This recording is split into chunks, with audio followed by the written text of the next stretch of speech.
Halo, selamat datang di Kongko United TV. Di video kali ini gue pengen jelasin kenapa kita kalah kemarin lawan Aston Villa ya. Sorry, tadi gue pengen jelasin pas di video ulasan gue kemarin, tapi komputer gue lagi rusak. Jadi gue bakal jelasin di video ini. Terlepas dari golnya Aston Villa melalui bola mati ya, dan nggak ada Maguire untuk bantu defense. Menurut gue terutama di babak kedua kita tuh midfield kita tuh outplayed ya sama Aston Villa. Ya kita selalu begitu. Kalau mainin McFred kita tuh selalu kalah gitu, kalah dengan permainan high press sama high intensity. Ya ini yang menurut gua ya kelihatan banget ya lemahnya McFred tuh di situ gitu ya, nggak ada kualitasnya untuk keluar dari high press high intensity. Jadi ada 3 poin yang gue pengen ngomongin ya di video ini, yaitu satu, Pogba di kiri. Kalian tahu, gue sebelumnya juga udah apa ya, udah sering ngomong lah ya, Pogba jangan di kiri, jangan di kiri. Tapi menurut gua kalau kemarin itu nggak masalah Pogba di kiri. Kenapa? Karena dia itu nggak free roll di kiri. Kemarin itu dia cukup cukup disiplin di kiri. Artinya dia nggak terlalu hilang kemana-mana. Dia tetap di kiri doang gitu ya. Dan oke lah, kita tahu kalau Pogba main di kiri itu biasanya dia rada masuk ke dalam, ya. Which is nggak masalah dia rada masuk ke dalam karena ya itu memberikan ruang untuk Luke Shaw lari, benar nggak? Ya, toh kalau kalian nonton video taktik gue kan gue udah bilang, gue pengen tuh kita punya winger mainnya dari wide masuk ke dalam gitu loh, biar ada ruang apa namanya wingback untuk lari. Ya, jadi itu yang gue lihat gitu loh. Jadi Pogba tuh kemarin main di kiri masih bagus gitu, masih oke. Ya, walaupun dia rada masuk ke dalam ya, cuman dia cukup disiplin lah di kiri kemarin. Cuman problemnya kalau dia di kiri itu Ole itu maininnya McTominay sama Fred ya. Kalau gue lihat dia main McTominay sama Fred, itu tuh mereka tuh nggak ada kualitasnya untuk distribusi bola. Dan mereka itu kalau kena pressing selalu ketakutan. Ya, yang bisa mereka bisa lakukan cuma back pass, side pass gitu loh. Nggak punya visinya sama sekali. Ya kita anggap aja nih ya, bola dari De Gea ke Varane misalnya. Ya kalau kalian lihat ya, kemarin Aston Villa mainnya tuh benar-benar high press. Bisa kali ada 5-6 orang dia tuh di sisi kita, sisi lapangan kita untuk nge-pressing. Dan itu kita kewalahan 100%. McTominay sama Fred kewalahan. Alhasil kenapa jadi problemnya ya? Problemnya ya namanya Fernandes atau winger kita nih, misalnya di kita De Gea ke Varane ya. Winger kita harus drop sampai bener-bener deep banget. Nyisain cuma ya Ronaldo basically di depan sendirian, paling bareng Greenwood ya, karena kadang Pogba juga rada masuk gitu ke dalam. Paling nyisain 2 orang itu doang, Greenwood sama Ronaldo. Ya ini problem terbesarnya kalau McFred main. Mereka tuh nggak ada kualitasnya gitu loh untuk mendistribusi bola atau melakukan tugas mereka sebagai holding midfield ya, ataupun juga central midfield atau box to box. Mereka tuh nggak bisa gitu loh. Mereka sama sekali nggak bisa melakukan itu. Ya selalu perlu bantuan dari Fernandes ataupun Pogba ya, ataupun kita punya winger gitu loh. Mereka selalu perlu bantuan. Ini permasalahan utama kalau gue bilangnya, kenapa kalau McFred tuh main ya. Kalau Pogba yang main di sini, ya kan, itu Pogba bisa ngatur ritme dari belakang. Bisa banget ngatur ritme dari belakang. Ada Van de Beek main di situ, ya terlepas kekurangan dia, itu tuh dia tuh bisa ngatur ritme dari belakang gitu. Dia tuh ada visinya. Dia tuh ada passing skillnya gitu, dan dia tuh nggak panikan kalau kena press sama yang kalau kena press dia nggak panik. Ya, kan problemnya kenapa nih kalau gue bilang kalau misalnya um, Fernandes terlalu turun ke bawah ya, secara ideal kan kita punya line ya. Jadi kalau misalnya bola di Varane biasanya kan attackernya atau wingernya kan ngepress tuh. Ya kan midfield ngepress sama midfield, bener nggak? Secara ideal McTominay itu harus atau Fred harus bisa passing melewati line tersebut, line midfield tersebut ke Fernandes atau ke kita punya winger. Ya kalau dia nggak bisa ngelewatin line tersebut, ya kan, berarti Fernandes harus turun ngebantuin. Berarti nggak ada gunanya. Karena Fernandes kena dapat bola pun bakal kena pressing juga sama midfield line-nya lawan. Ini masalah utama. Ya, gua harap sih kalian ngerti ya maksud gua ya. Karena kan ya emang begitu sistem pressing kan, benar nggak? Attacker pressing ke defense, benar nggak? Midfield pressing ke midfield.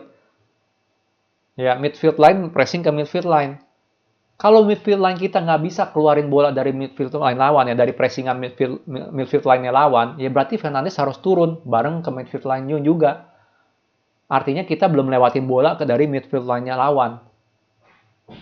Dan opsi kita di belakang sini udah semakin sedikit gitu loh, karena Fernandes turun bantuin distribusi bola ataupun Pogba. Hasil ya kalian lihat sendiri, kebanyakan Ronaldo, Greenwood doang yang terima long ball gitu atau apa gitu. Ya, ini masalah utama ya. Kalau kita main dengan McFred, kita main dengan apa ya? Ya, dengan kualitas yang seperti itu gitu loh, nggak bisa distribusi bola sama sekali, dan selalu panikan, nggak ngerti harus ngapa-ngapain. Kalau kena pressing selalu mundur ke belakang, passing ke samping. Ini permasalahan utama gue kalau gue bilang kalau McFred main ya. Mereka bukan pemain jelek, tapi kualitasnya tuh seperti itu gitu loh. Kualitasnya seperti itu. Ya, poin ketiga yang mau gue bilang, pressingan kita tuh kemarin jelek sekali. Ya, pressingan kita tuh jelek sekali. Ya, kita nggak high press sama sekali kemarin. Ya, kalau gue bisa lihat yang high press tuh cuma 3 orang doang. Ya, Ronaldo, Greenwood, Fernandes, ya, Pogba tuh nggak terlalu pressing kalau gue lihat kemarin. Sisanya itu ngendok di belakang, 6 orang minimalnya. Kadang Pogba iyalah, kadang sedikit lah. Kalau bola di kiri dia nge-pressing juga sedikit, tapi Greenwood atau Fernandes minimal tuh mundur juga gitu. Jadi problemnya itu pressingan itu cuma aktif tuh cuma 4 orang gitu. Maksimal 3 kalau gue bilang ya. Karena kadang kalau dari kiri ya 3 orang ke kiri gitu loh. Yang kanan nggak terlalu pressing. Ngerti nggak? Jadi maksimal tuh 3 orang doang yang pressing. Dan problemnya juga kita tuh pressingnya tuh nggak tinggi. Ya pressingnya di sini. Langsung buru-buru Fred McTominay ngendok di belakang nih. Berenam nih. Ya, sorry. Berenam nih langsung ngendok di belakang. Langsung ngendok di belakang. Main kayak begini lagi gitu loh, ngerti nggak? Kan hancur gitu loh, bener nggak sih? Bola udah di sini ya, mereka one touch passing aja udah buat ngelewatin ini. Itu kan nggak masuk akal ya. Kalian bisa lihat gaya Manchester City main, gaya Liverpool main. Pressing tuh di sini, di daerah lawan, gitu kan, benar nggak? Di daerah lawan tuh pressing tuh.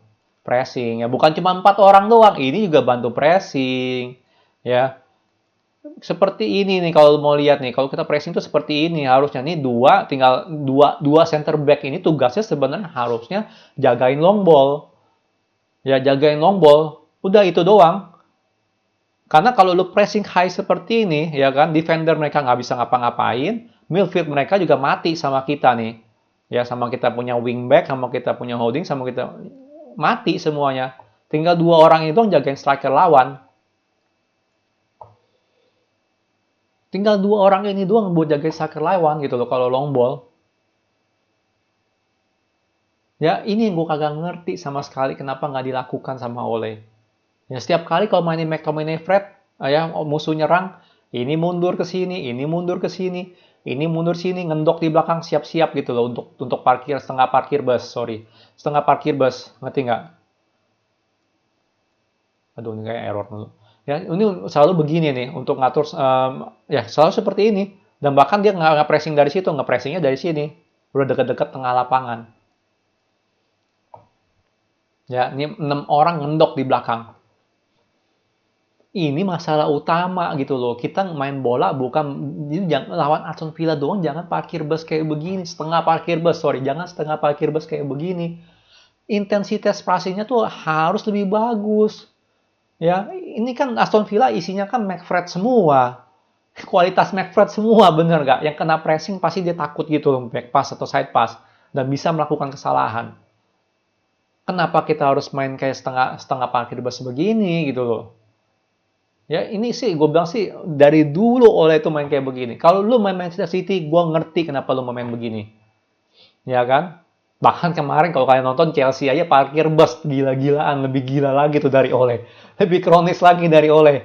Ya, counter ngandelin cuman siapa si Werner sama Lukaku doang, kayak gila tuh bener tuh dia. Gue kaget aja sih mentalnya kayak begitu ternyata si Tuchel. Udah 11-12 sama Ole. Tapi anyway gitu ya. Nggak boleh main kayak begini. Lu ketemu Man City tuh lu boleh main kayak begini. Lu lawan Aston Villa lu pressing high langsung ya kan. Jangan kasih mereka kesempatan untuk build up play. Nih begini gitu kan. Ya.